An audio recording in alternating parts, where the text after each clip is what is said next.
we hear from a number of countries that X percentage of them are reported as not having symptoms, or that they are in their pre-symptomatic phase, which means it's a few days before they actually develop severe symptoms.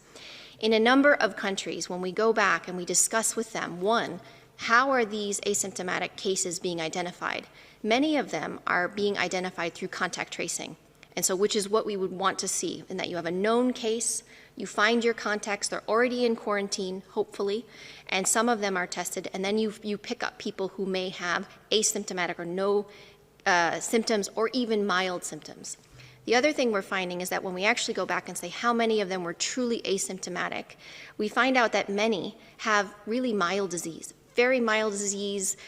They're not quote-unquote COVID symptoms, meaning they may not have developed fever yet, they may not have had a significant cough, or they may not have shortness of breath, but some may have mild disease. Having said that, we do know that there can be people that are truly asymptomatic and PCR positive.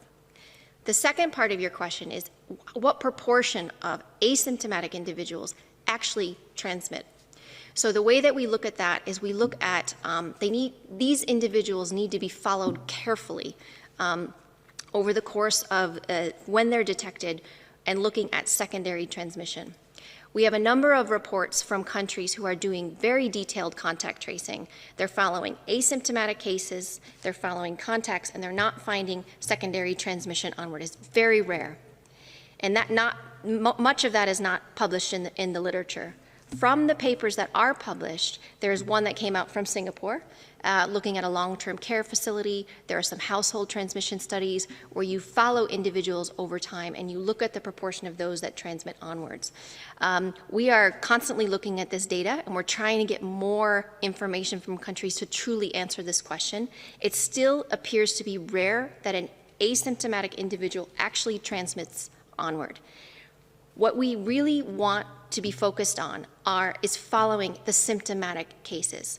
If we followed all of the symptomatic cases, because we know that this is a respiratory pathogen, it passes from an individual through infectious droplets. If we actually followed all of the symptomatic cases, isolated those cases, followed the contacts and quarantined those contacts, we would drastically reduce. I would love to be able to give a proportion of how much transmission we would actually stop, but it would be a drastic reduction in transmission.